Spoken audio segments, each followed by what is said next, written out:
Even if dreams can show us the future, this dream did not make sense.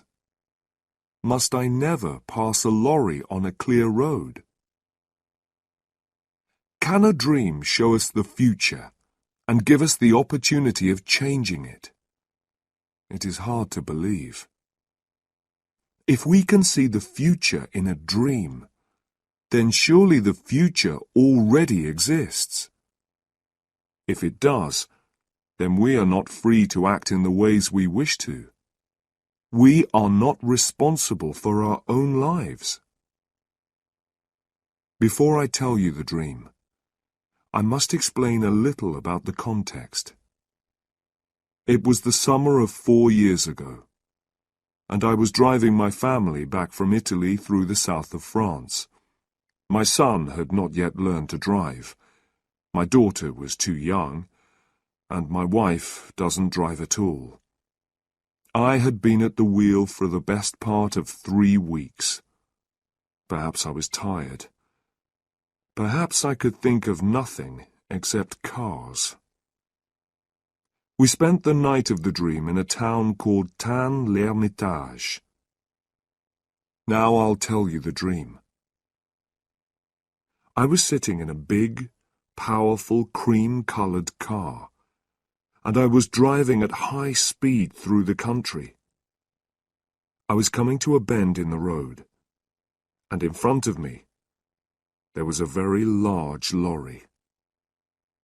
My foot reached out towards the brake, but it could not find it.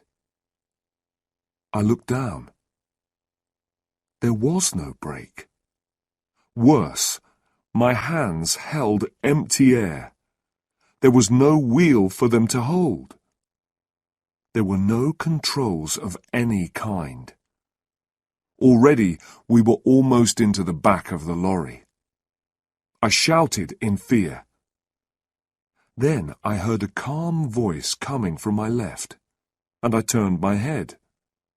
A stranger was sitting there. He was a cheerful man of about 40. He was wearing an expensive shirt, and on his head he had a red hat. I couldn't understand what he said. He spoke very quickly in French, and my own French is not very good. I didn't, in fact, care what he said. My eyes were on his clean, fat hands, which were holding the wheel. This car had its wheel on the left. He, not I, was in control.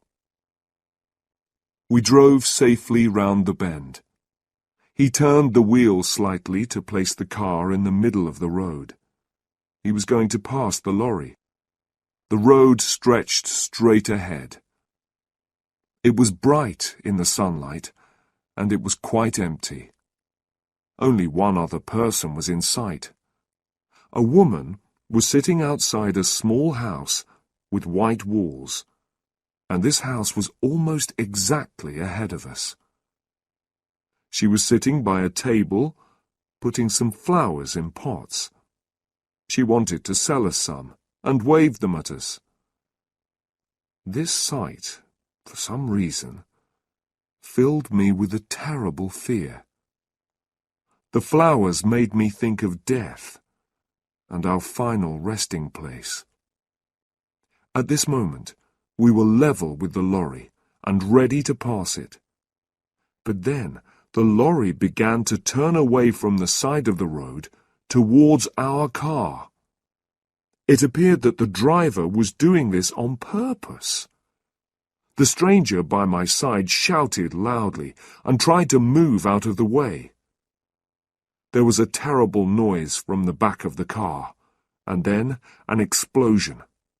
The earth seemed to turn over, and the noise of flames burned in my ears.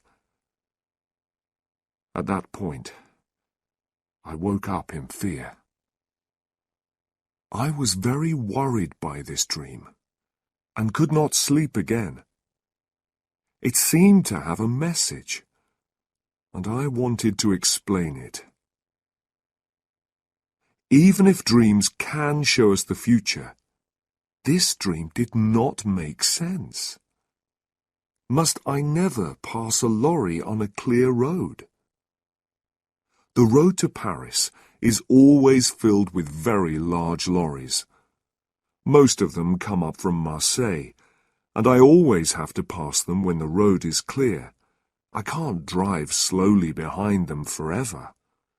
No, this was not the meaning of the dream. At its heart was some kind of fear. I had to recognize my fear, and then I could forget all about it.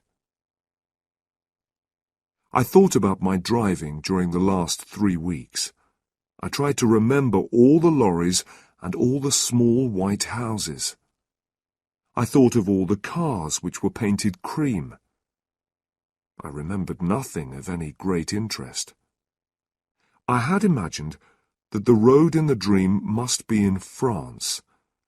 It was long, empty, and straight. But then I remembered that we had passed the lorry on the right. So the dream was about a road in England. In England, all cars keep to the left. Immediately, I remembered something.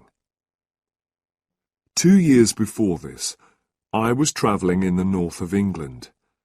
An American and I were making some radio programs. He had brought his car from America, and of course the driver sat on the left side. The brakes and other controls were also on the left. But the colour of his car was not cream. The American was a careless driver, and often passed other cars against my advice. Remember that I was in a better position to see. I was sitting on the right. Once, just after Nottingham, he played chicken. You probably know about chicken. It is a game that is played on the roads. It is becoming more and more popular in America because long journeys are often very dull. You just move your car into the middle of the road and stay there.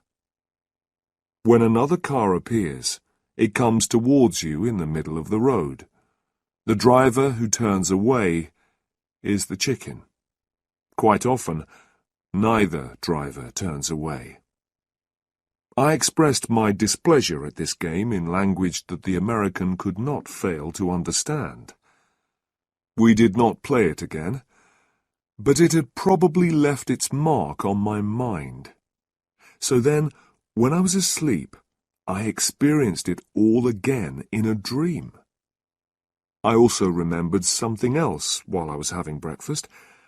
When we played chicken, it was an uncommonly windy day. We stopped at Chesterfield, and the American bought a hat. It was a black hat, not a red one, but in dreams details are not always exact. After this, I forgot about the dream until the afternoon. The big French lorries often play their own game. They stay in the middle of the road, and you can't pass them. You have to stay behind them. Sometimes you have to follow them for endless kilometres, although the roads are almost completely empty.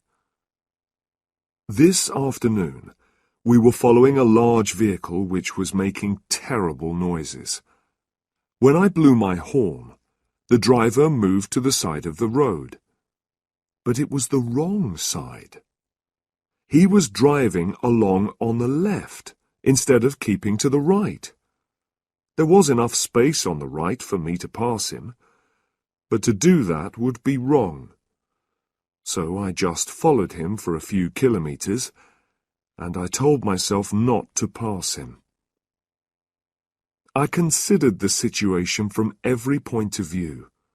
I could certainly turn my car more quickly than he could turn his lorry. It was a very big, heavy lorry. Could I perhaps pass him quickly on the right before he could do anything? If he turned to the right, though, He could easily kill us all. He probably wanted a bit of fun, but he might want an accident. If he killed us, nobody would say it was his fault. The law would be on his side. The road ahead was quite empty, and went on for many kilometers. I drove more slowly until some distance separated us. Then I increased my speed as much as I could. I drove towards that empty space beside the lorry. My car was moving at about 110 kilometers an hour. The front of my car was almost level with the back of the lorry. Then I saw something that knocked the breath out of my body. On the grass, beside the road, a woman was sitting outside a small white house with a table of flowers. For the first time in my life, I changed my mind while I was preparing to pass another vehicle. My foot went down hard on the brake. The car rocked from side to side. From behind me, I heard the sound of a horn. Another car was following us at a high speed. I knew its color before I saw it. It was cream. I pressed hard on the brake and turned the wheel slightly. I was just able to move in behind the lorry without touching it. The other car passed us, and the driver blew his horn wildly. It reached the lorry, and then the lorry turned towards it. For a moment, I thought that the car was going to pass the lorry safely. It was moving very fast. Then the front of the lorry just touched the back of the car. It was only a light touch, but it knocked the car towards the side of the road and the woman at the table. The driver of that car knew exactly what to do. With the greatest skill, he turned it back into the middle of the road. His control was wonderful, much better than mine. He waved angrily at the lorry driver and drove quickly away in a cloud of dust. He was soon out of sight. We stayed that night in Fontainebleau. A big car was standing outside the hotel, and the back showed signs of damage to the paintwork. It was a cream car, and so I looked for the driver. He was not wearing a red hat or an expensive shirt. He was a young man from Paris, not like the driver in my dream. He spoke good English, so I asked him if he would like the number of that lorry. I had noticed it, and I was happy to give it to him. But he only laughed. The law won't help you if you pass on the wrong side of the road. To him, the whole thing had been a game. It tests your skill, he said. If the car is powerful enough, you can do it. But you couldn't do it. Not in your car. I didn't tell him about my dream, my reason for not passing the lorry. There was no time. He was in a hurry and wanted to reach Paris quickly.